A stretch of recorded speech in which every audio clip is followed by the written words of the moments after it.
êtes à l'écoute de Radio J, merci de votre fidélité. Et tous les jours, vous en avez l'habitude, nous vous proposons, nous retrouvons un nouvel épisode de notre série L'Histoire des Juifs de France en compagnie de Christophe Dard. Et nous sommes aujourd'hui dans les années 1920. Nous allons vous raconter la vie d'une femme juive que l'on va surnommer la banquière des années folles. Elle s'appelle Marthe Hannau. Après la Première Guerre mondiale, cette femme d'affaires à la forte personnalité va s'enrichir rapidement dans le secteur de la bourse et de la presse. Mais en fait, Marthe Hannau arnaque et escroque des épargnants.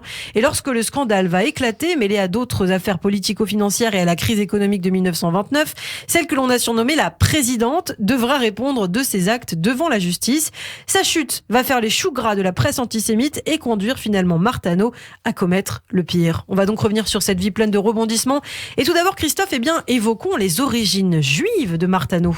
Elle naît le 1er janvier 1886 à Paris. Ses parents sont de petits commerçants juifs alsaciens plutôt modestes qui ont choisi de rester français après la guerre de 1870 et l'annexion de l'Alsace et de la Moselle par l'Allemagne. Les parents de Marthe Hannau font partie des 15 000 juifs d'Alsace et de Lorraine, soit 40% de ceux résidant dans ces régions qui ont émigré en France après la guerre donc de 1870. Ils font partie des quelques 25 000 juifs que l'on dénombre à Paris dans ces années 1870-1880. Et dès l'adolescence, ce qu'on peut dire, c'est que Marthe Hannau est très émancipée. Elle fume, elle conduit des voitures de sport, elle s'habille en garçon et elle est lesbienne. Marthe finit par accepter un mariage arrangé avec l'héritier d'un industriel lillois. Ainsi, elle épouse en 1906 Lazare Bloch. Mais Marthe a une liaison durable avec la fille d'un bijoutier. Une liaison qui, malgré une interruption provoquée par la Première Guerre mondiale, va perdurer jusqu'à la fin de la vie de Marthe. Alors en 1917, Marthe a 31 ans, elle veut devenir riche et elle est prête à tout. Avec Lazare Bloch, elle monte sa première grande arnaque. Le couple a l'idée de commercialiser notamment une boisson, un mélange de café et de rhum, présentée comme une liqueur incroyable qui permettrait de stimuler les soldats. Sauf qu'en fait, ce breuvage appelé le bâton du soldat endort les militaires. L'armée française porte plainte donc pour escroquerie patriotique. Marthe Hannau et Lazare Bloch sont condamnés par un tribunal correctionnel. Marthe bénéficie d'un sursis. Elle divorce de son mari, plus compromis qu'elle en mai 1920, mais il restera toujours très proche d'elle pour ses futures affaires. Alors Marthe Hannau investit le milieu très masculin de la finance. Déguisée en homme, elle fréquente le palais de la Bourse et découvre ce milieu. Elle fréquente les acteurs de ce secteur fermé mais très lucratif dans les restaurants autour du palais Brognard. Et elle investit énormément aussi dans la presse bientôt. Elle lance ainsi le 21 mars 1925 un journal d'information et d'économie politique que l'on appelle la Gazette du Franc. Le slogan, c'est « La France a été victorieuse, pourquoi le franc serait-il vaincu ?» Il faut dire qu'à l'époque, le franc est très dévalué et que la Gazette du Franc va donner des conseils à des épargnants un petit peu perdus, bousculés à cette période, concernant justement les placements en bourse. Et pour que ces épargnants, évidemment, aient confiance, l'équipe de rédaction de la Gazette du Franc a recruté notamment un polytechnicien et administrateur des puissantes mines du Creusot. L'hebdomadaire, très rapidement, se vend bien et devient une référence dans le secteur économique et financier. Et en parallèle, Hannau crée le premier regroupement de syndicats d'actionnaires, le groupement technique de gérance financière, et émet des titres à 8% de taux d'intérêt contre 6% en moyenne chez ses concurrents, et alors même que l'épargne n'est rémunérée qu'à 1,5%. Ces titres prouvent rapidement en preneur puisque Marthe Hannau en fait la publicité dans donc cette fameuse Gazette du Franc. Et il s'agit en fait d'un montage financier frauduleux qu'on appelle système de Ponzi. En fait, le principe est très simple. On verse des intérêts très importants financés par les dépôts des nouveaux actionnaires.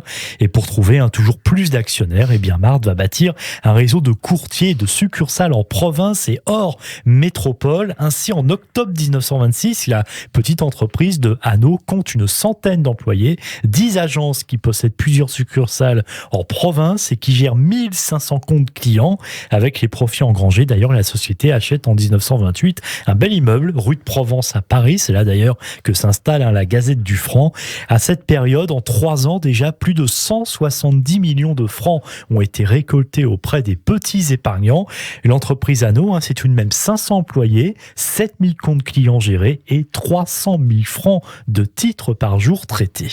Marthe Hannau a de nombreuses relations, il faut le dire, dans les milieux économiques, politiques et mondains. Par le biais de réseaux de solidarité juifs, notamment, elle obtient le soutien financier du richissime Léonard Rosenthal, négociant en perles fines. Et dans la foulée, Hano se rapproche du monde politique. Elle fonde en 1928 un supplément, la Gazette des Nations, avec pour ambition de défendre la paix dans le monde. La publication d'ailleurs qui propose dès le début un joli coup, puisque le ministre des Affaires étrangères, Aristide Briand, publie en une déclaration sur la paix.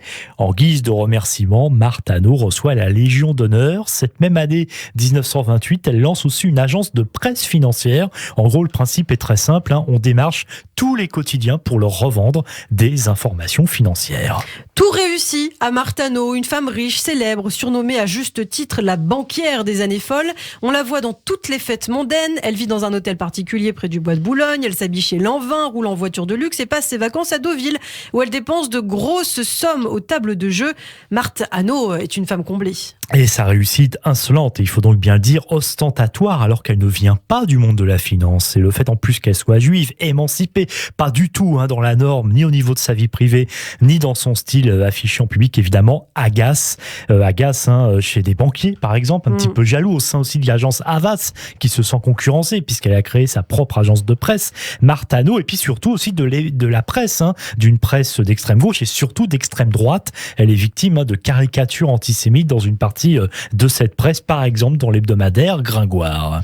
En décembre 1928, alors que depuis quelques mois des rumeurs circulent sur Marthe Hano et des accusations d'escroquerie, la vérité éclate au grand jour. Un certain Georges Anquetil, qui a travaillé avec Marthe Hano avant d'être congédié, publie des articles compromettants et à charge contre son ancienne patronne. Et oui, là, tout bascule. Une enquête est ouverte et le 4 décembre 1928, vous voyez, tout a été vraiment très très vite. Oui. Tout, en l'espace de 3 ans, elle est passée vraiment du firmament à une espèce effectivement d'arrestation. Elle est arrêtée le 4 décembre 1928 pour escroquerie et abus de confiance. Son ex-mari, Lazare Bloch, était collaborateur de la Gazette, sont également arrêtés et envoyés en prison. Alors bien sûr, vous vous en doutez bien, cela fait le bonheur de la presse antisémite qui depuis longtemps amalgame les banquiers juifs comme des traîtres et des escrocs. Ainsi d'ailleurs, avant même l'arrestation de Marthe Hano par exemple, l'Action française avait lancé une campagne, je cite, contre les banquiers et coulissiers d'origine judéo-maçonnique qui captent l'épargne populaire. L'arrestation de Marthe Hano entraîne donc un déferlement de haine anti-juive dans ses journaux. Les origines de Marthe sont bien sûr mises en avant. Elle est suspectée d'être proche des soviétiques et des Allemands, donc des ennemis de la France. Et on va lui mettre sur le dos toutes les escroqueries, tous les larcins, tous les vols recensés à cette période. Et Marthe Hano, elle, est convaincue que son arrestation est liée au changement de majorité politique. Elle est arrêtée peu de temps après l'arrivée au poste de président du Conseil de Raymond Poincaré, classé à droite, alors que ses amitiés se situent à gauche. La gauche qui vient de perdre les élections législatives. Marthe Hano réclame sa mise en liberté sous caution. Elle promet de rembourser toute sa dette en 5 ans. Mais la justice refuse. Elle entame donc en juin 1930, je ne laisse pas faire, une grève de la faim. Elle est hospitalisée, mais elle parvient à s'échapper et retourne finalement dans sa prison. Finalement, elle sera remise en liberté contre une caution de 800 000 francs. Elle reprend même ses activités.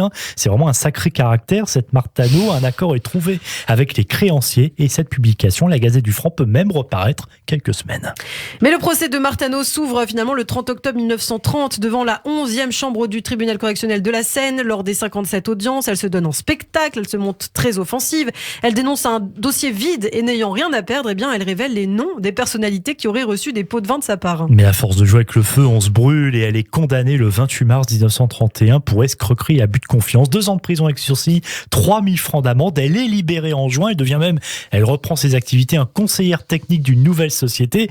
Mais là encore, le sort s'acharne puisqu'elle est victime d'un grave accident de la route. Elle subit une opération qui va la laisser en partie handicapée, contrainte de porter des béquilles. Marthe Hano continue à se battre et fonde un nouveau journal dans lequel elle révèle tout le dossier concernant son affaire, y compris des documents confidentiels. Elle est arrêtée immédiatement, puis remise en liberté conditionnelle pour raison de santé. Et le 23 mai 1934, 3 mois de prison et 200 francs d'amende par la 10e chambre pour délit de recel de documents volés et insultes à magistrat. C'est donc sa peine. Marthe Hano qui parle toujours de délit de justice, qui fait appel. Mais à la surprise générale, là, on ne rigole plus puisque la peine est beaucoup plus lourde. 3 ans de prison ferme et 3 000 francs d'amende. Marthe se pourvoit en cassation, mais le pourvoi est rejeté. Elle est emprisonnée à Fresnes. Le 14 juillet 1935, Marthe Hano avale un tube de barbiturique et après 5 jours de souffrance, elle meurt le 19 juillet à l'âge de 49 ans. Et on retrouve une lettre dans sa cellule. J'ai la nausée de l'argent, de cet argent qui m'écrasa.